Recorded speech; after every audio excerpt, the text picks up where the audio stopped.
Allez, Masechet Gitin Daf Nun Bet. Nous sommes arrêtés en haut de la page de la Mishnah. Yetomim shesamchu etzel ba'al habayit. Donc, on va parler ici d'un cas particulier des yetomim, donc des orphelins. Samchu etzel ba'al habayit. Donc, ils sont maintenant mot à mot, ça veut dire ils se sont appuyés, d'accord, chez un ba'al habayit, chez une personne qui n'est pas de la famille obligatoirement. Ça veut dire quoi? Ils se sont appuyés. Ça veut dire que maintenant ils sont, même s'ils ne sont pas nommés tuteurs, mais c'est lui, cette personne qui gère ces jeunes, ces étomimes, ces orphelins. Ou bien, hein, sans qu'ils soient nommés ni par le père, ni par personne, ni par le Beth-Din. D'accord? Les circonstances font que c'est cette personne qui s'occupe maintenant des intérêts de ces orphelins-là. Ou bien, du vivant de leur père a nommé apotropos, un tuteur. D'accord, pour gérer, effectivement, s'occuper de ces yetomim après sa mort. Hayav le aser perotehem.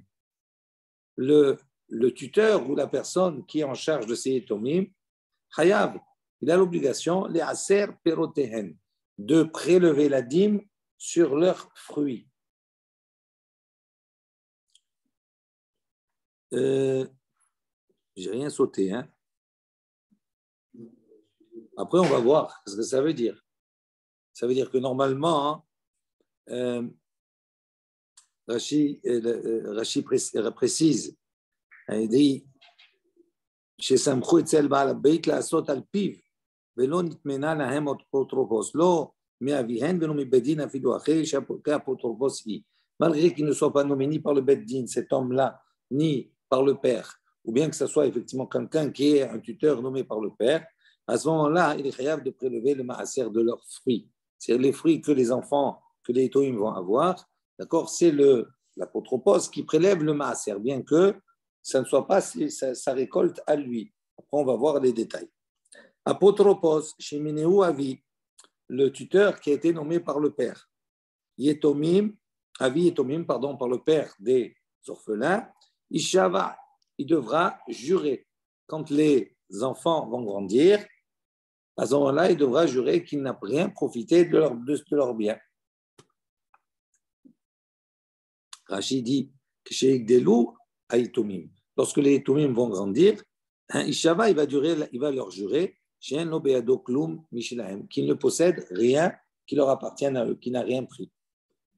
Minuhu Beddin, en revanche, si c'est le Beth-Din qui a nommé cet homme pour avoir la charge de ces orphelins, l'Oishava, il n'aura pas besoin de jurer quand ils vont grandir. Bon, on va voir pour quelle raison. Abba Shaoul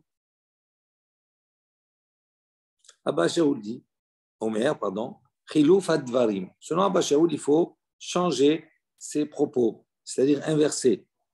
Selon la Mishnah, selon la première version, la Mishnah nous dit si maintenant ce tuteur a été nommé par le père, à ce moment-là, il doit jurer quand les enfants grandissent. Mais si c'est un tuteur qui a été nommé par le Beth-Din, par le tribunal, à ce moment-là, il n'aura pas besoin de jurer ce tuteur-là quand les enfants vont grandir. Et selon Abba Shaoul, c'est l'inverse. S'il a été nommé par le père, à ce moment-là, il ne jure pas. S'il a été nommé par le Beth-Din, à ce moment-là, il jurera. OK? Donc, après, on va discuter dans la Gemara de tous ces cas. Urminhu, on vient maintenant venir objecter Atem à propos du prélèvement de la trouma, etc. C'est marqué là-bas, le pasouk, c'est marqué Atem. Vous, c'est vous qui avez la charge de prélever. D'accord? Vélo shutafim. Mais si on précise dans la Torah, c'est vous, donc ça veut dire c'est vous, les propriétaires, mais non vélo shutafim, mais pas les associés. Un ne peut pas prélever pour l'autre. Atem, vous, vélo harissin. D'accord? S'il y a des shutafim, des associés, le atem vient préciser que l'un ne peut pas prélever les troumot ou maaserot sur la récolte qui appartient à l'autre, parce qu'il y a une part qui sont en association sur les deux. Également, harissin, c'est quoi un haris? Haris, un fermier, un métayer, d'accord, qui lui, d'accord, ne possède pas la terre, mais va prendre une partie, etc., de la récolte, c'est un contrat. Donc, il dit, vélo harissin. Donc, puisqu'on précise qui doit prélever, trouma, atteint vous, mais pas Harisin, c'est-à-dire quelqu'un à qui ça n'appartient pas, il ne peut pas prélever pour l'autre. Vélo apotrophine, ni également les tuteurs ne peuvent pas prélever pour un autre. Vélo atorem, et shelo, et d'une manière générale, quelqu'un ne peut pas prélever, d'accord, trumot maaserot, sur une récolte qui ne lui appartient pas, qui n'est pas à lui. Donc, comment, toi, dans la Mishnah, on a dit que si maintenant les tomim sont sous la charge d'un baalabay, d'une personne qui joue le rôle du tuteur, ou bien le tuteur, il a été nommé du vivant du père, d'accord, et donc il a été une personne qui a été nommée. Dans les deux cas, on a dit que ce soit le baalabay, que ce soit le tuteur, qui a le même rôle à ce moment-là, il prélèvera, il prélèvera des fruits, de leurs fruits à eux, aux yetomim. On a dit ici qu'un qui ça ne lui appartient pas ne peut pas prélever pour les autres. Ça, c'est la question. Rav Chizda, il dit il n'y a pas de question en vérité. Il dit ça dépend.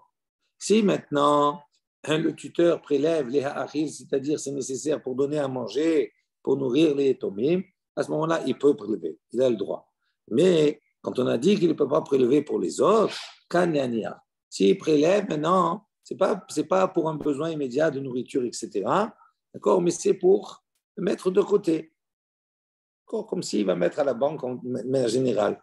D'accord, donc à ce moment-là, effectivement, il ne peut pas dire ce n'est pas son argent, ce n'est pas sa récolte, ce n'est pas son argent, il ne peut pas disposer de cela. Beatania, comme effectivement on a une baraïta qui nous dit Hapotrofin, tormin ou me'asirin, les ha'achil, belonaniach. Donc on voit ici marqué clairement que les tuteurs peuvent prélever pour un besoin à ce moment-là qui est immédiat des tomim, des orphelins, mais pas les aniach, mais pas pour faire des économies, récolter et mettre de côté.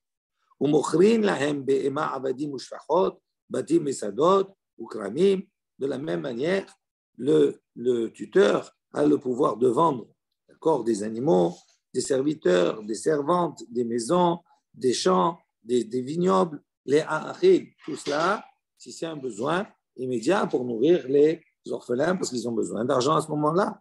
Avalo les aniach, mais pas pour faire une bonne affaire et pour gagner de l'argent et se mettre de côté. Également, umochrin lahen perot yenot shmanim v'saltot les ha'achil avalo les aniach. De la même manière, ils peuvent vendre également des fruits, du vin, de l'huile, etc. Tout cela. Hein? Déjà, tu leur vends des behemoths et des abadim. Ça, c'est bon, il y a une différence quand même. Non, c'est différent parce que ce n'est pas la même chose. Parce que les péroles, tout ça, c'est quelque chose qui peut être consommé immédiatement. Donc, on pourrait dire qu'il n'a pas le droit de vendre puisqu'il retire quelque chose qui est lié à la consommation, qui peut être un profit direct. Et donc, c'est pour ça qu'on dit, même malgré tout, il peut vendre si c'est nécessaire pour d'autres besoins. Bon, c'est une question, effectivement. Je ne rentre pas dans l'état parce que le DAF, il est assez long.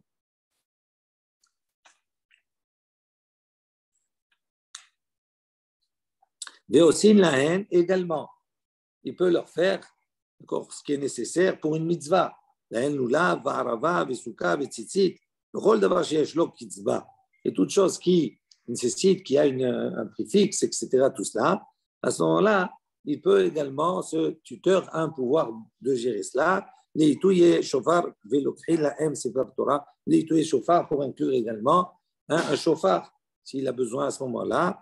Velokrin également, un lokrim, la M, il peut acheter pour eux, prendre pour eux, c'est faire Torah, tfilin, mezuzot, le rôle d'avoir chez Eshlo, kisba, toute chose qui a un prix qui est fixe. L'itouye Megillah pour inclure également la Megillah, VN poskin alehen tzedaka. En revanche, donc tout cela, c'est dans l'ordre de la mitzvah, de l'immobilier, etc. Tout cela, s'il y a une nécessité pour les besoins des yetomim qui est immédiat, de les nourrir ou de leur donner, d'apporter l'argent qui est nécessaire, à ce moment-là, le apotropos, c'est-à-dire le tuteur, a un pouvoir. Mais si c'est pour faire de bonnes affaires, non. En revanche, VN poskin alien tzedaka. Il ne peut pas fixer pour eux, d'accord, de donner la tzedaka. Pourquoi? Parce que ce n'est pas quelque chose qui est fixe. Ça peut être tous les jours. Il n'y a pas de temps pour. VN podin alien et tajouim également, s'il y a des besoins de racheter des personnes qui ont été capturées, des captifs, et que ça peut arriver à n'importe quel moment, et qu'il veut participer, d'accord, dans la ville pour, à ce moment-là, il ne peut pas disposer de ce qui ne lui appartient pas. Ça, c'est l'argent des Tomim. Il va leur enlever de ce qui est à eux. Donc, il ne peut pas disposer de cela. Vélo, kol davar she'eno kisva, également, donc, toute chose qui n'a pas effectivement une valeur fixe.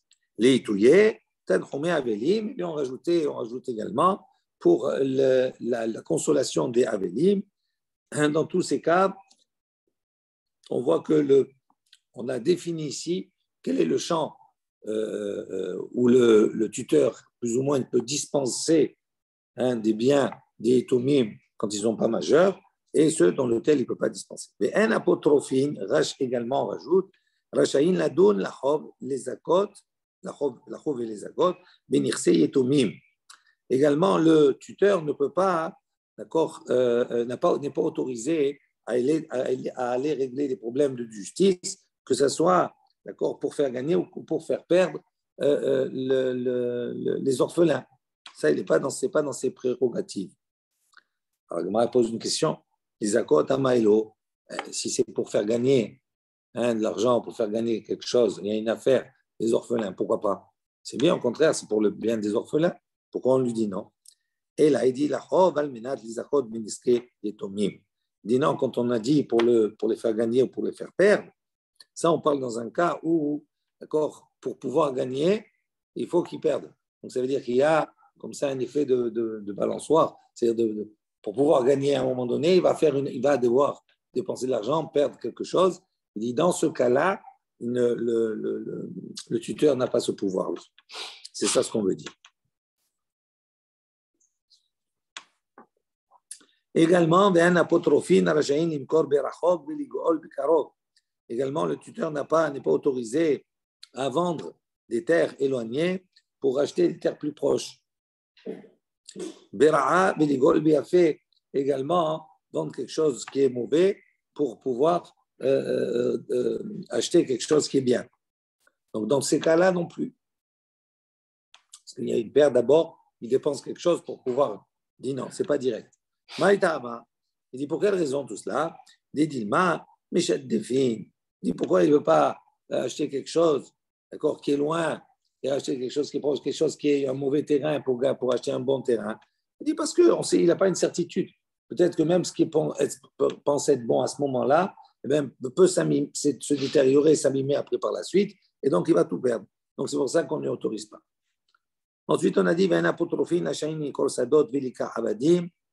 donc un tuteur n'a pas le droit également de vendre un champ pour acquérir avec cela des avadim, des serviteurs. Aval mochrin avadim, mais il peut vendre des serviteurs, et récupérer avec ça des champs.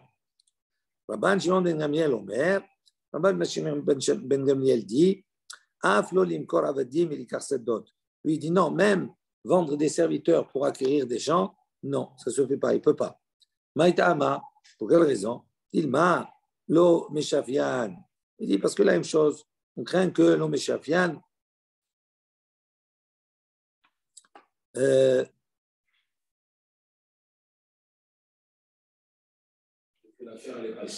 voilà, c'est-à-dire il va avoir des détracteurs après qui risquent de venir, etc. Tout ça. Et donc, en fin de compte, il va rentrer de plus dans des problèmes qu'autre chose. Il y a un Rashi, il me semble, pour cela. Meshafian, voilà. Lo yu meshukatot etzlo, shema yatsa alav irur. C'est ça. Il risque il n'a pas toutes les connaissances, peut-être qu'il va avoir un problème à ce moment-là. C'est-à-dire, toutes ces affaires, ce pas des affaires qui sont tout à fait saines. Et donc, c'est pour ça qu'il ne vaut mieux pas. On dit ensuite, également, le tuteur n'est pas mais à libérer un Eved, d'accord, qui appartient aux Yetomim. Aval Mochrin, Otan, les Achirim, mais ils peuvent les vendre à d'autres, les Achirim aussi, Otan, les Hirut. Et eux, donc, peuvent les libérer. Lui, il n'a pas le pouvoir sur ses avadim de les libérer. Mais il peut les vendre à d'autres pour qu'ils les libèrent. Rabbi Omer, Rabbi dit, Omer Ani, moi je dis, Lui dit, c'est pas simplement il peut vendre à d'autres pour qu'ils soient libérés, mais les avadim eux-mêmes, s'ils ont une cagnotte, etc., tout cela qui n'appartient pas à leur maître, peuvent eux-mêmes se racheter eux-mêmes. Ça s'appelle une vente aux autres également. Et c'est considéré comme si, d'accord, il a vendu à un autre. Et donc, il peut, à ce moment-là, le évêque lui-même peut racheter sa liberté. Et donc, il a le droit, le apotrophos, le tuteur, d'accord, de gérer cela. Mais il doit, quand même, avant toute chose,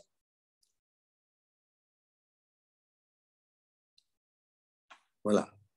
Il dit, il doit quand même gérer avec eux quand ils vont après, dans la suite. Rachid dit que chez Igdelo, il y a Hachem Imahem. Donc, malgré tout, quand ils vont grandir, ces tomim, etc., il doit rendre des comptes. Il va jurer qu'il n'y a rien resté entre ses mains, etc., tout cela. Rabban Shimon ben Gamliel Omer. Rabban Shimon dit, non, et notre sarir. Il n'a pas besoin après de rendre des comptes, etc., tout cela avec les tomim. Donc, il y a machloket. En aussi apotrophim, nashim va'abadim uktanim. Donc, a priori, on ne nommera pas en tant que tuteur ni une femme, ni un évêque, ni un serviteur, ni ktanim, ni également des jeunes, des enfants. Ve'im minan avi tomim arishut biado. En revanche, si maintenant c'est le père des tomim qui va nommer à ce moment-là ces personnes, à ce moment-là, arishut biado, il a effectivement toute autorité sur cela. Rachid dit Nashim, en darkan atzed velavo velitroa. Pourquoi? Parce qu'une femme, d'une manière générale, ne peut pas maintenant aller se déplacer beaucoup et se fatiguer pour s'occuper des tomim, donc c'est difficile. Avadim, il dit en emanim. Rachid dit parce que des serviteurs, on n'a pas confiance. Ktanim, enam bene da'at. Et les ktanim, ils ne sont pas bar da'at, n'ont pas cette conscience, etc., tout cela, et que c'est difficile pour eux. Mais si maintenant, c'est le père lui-même qui a nommé, à ce moment-là, Arjud Biado, il sait qui l'a nommé, donc certainement, c'est une personne de confiance. Ha'ou apotrophos de Ava bishvivute de Rabbi Meir. Donc, on raconte qu'il y avait comme ça un tuteur dans le voisinage de Rabbi Meir. De Ava kam izabin ar'ata izabin avde velo shavke Rabbi Meir.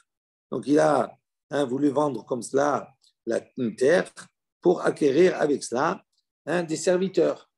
Velo shavke Rabbi Meir. Rabbi Meir, il n'a pas laissé, il n'a pas accepté.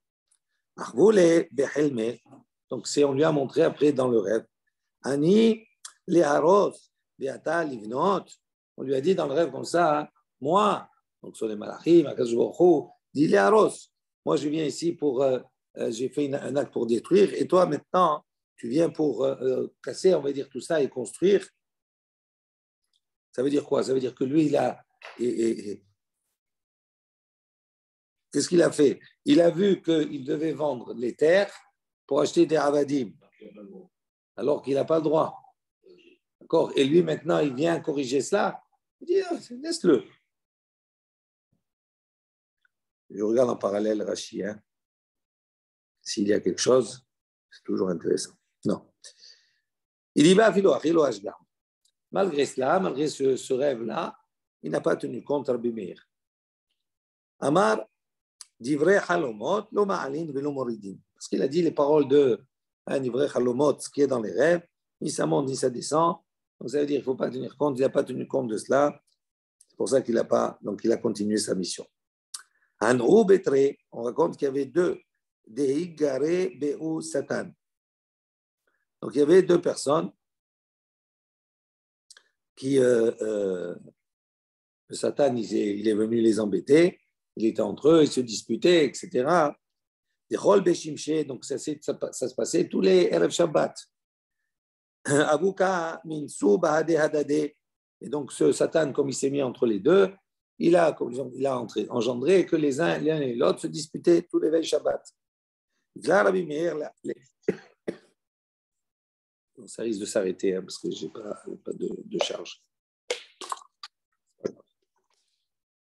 Rabbi Meir le Adam, Achbin ou Tlata Beshimche, Ade Avad Lehu Shalma.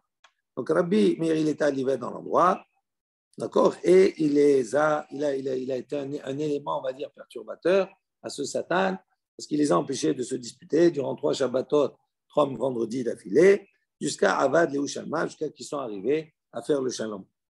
Sham'e, Deka Amar, et donc à ce moment-là, on l'a entendu, on a dit, Vaï de Afkir, Rabbi Meir, Leahu Gavra Mibete. Donc c'est une image, c'est une voy, vaï, c'est-à-dire hélas, malheur, de Afkir Rabbi Meir, Leahu Gavra, donc Mibete, c'est-à-dire que Rabbi Meir, il a fait sortir de cette maison, Aou Garva, cet homme-là, en sous-entendu, le Satan. Aou Apotropos, on raconte également qu'il y avait un tuteur, de Rabbi Yoshua ben Levi, se trouvait dans le quartier de Rabbi Yoshua ben Levi, de Avaka Mizabin Ar'a Mizabin Touré. Il a vendu, d'accord, une terre pour acquérir, pour acheter avec ça des taureaux. Vélo Amarlé, Vélo Mité. Et on ne lui a rien dit, il ne lui a pas fait de remarque.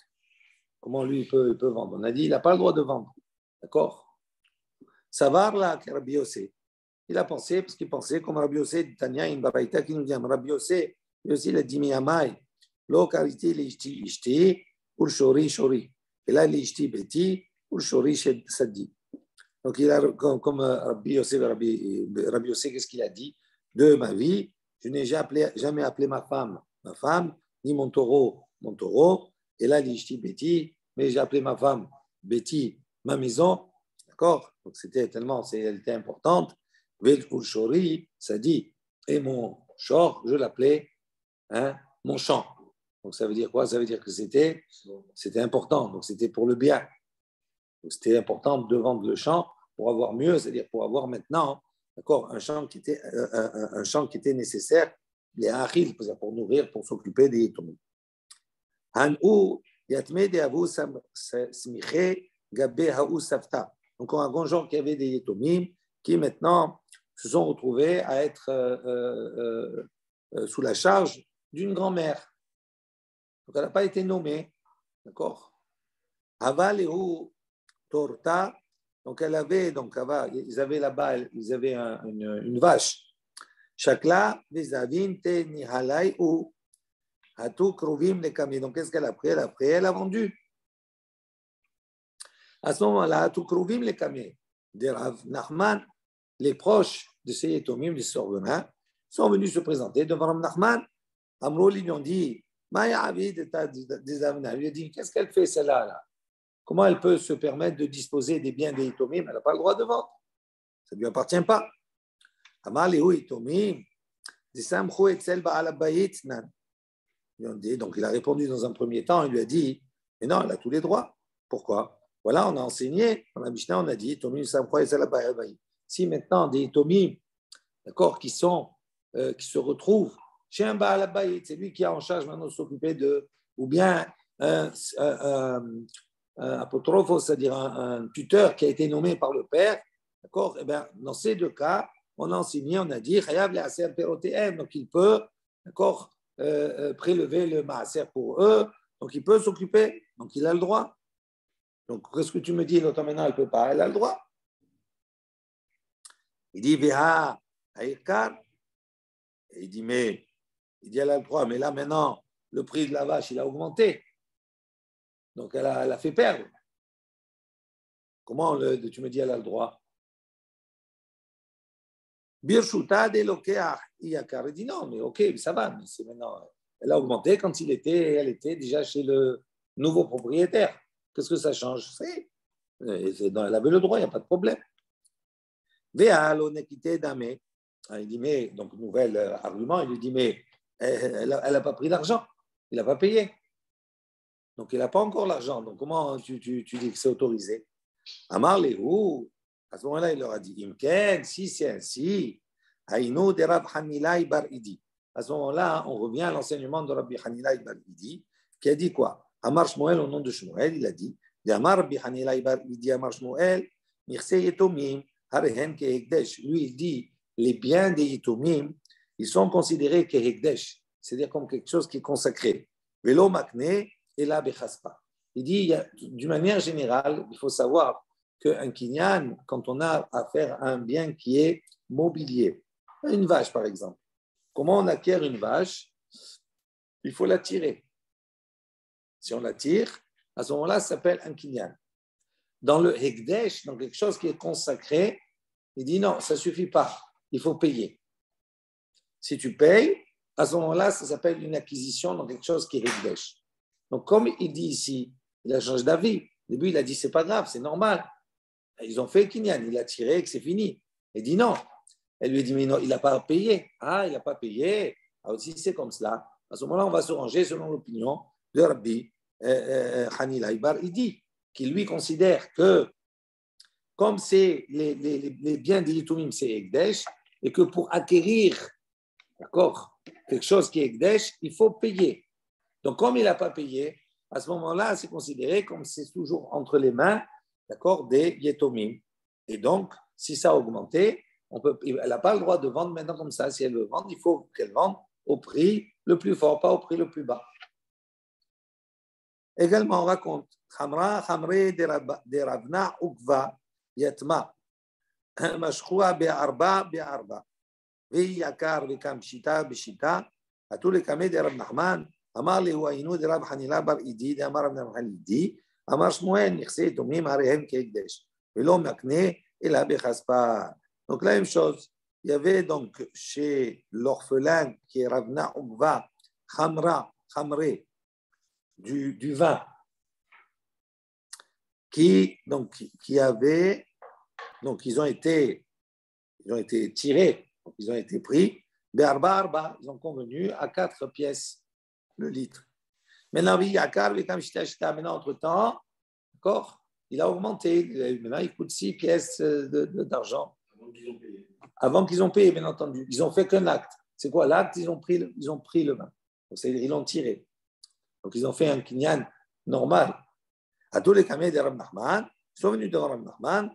Amar Léo, il leur a dit, à ce moment-là, on va se référer à l'enseignement de Rav Hina. Il va dire, qu'est-ce qu'il a dit au nom de Shmuel?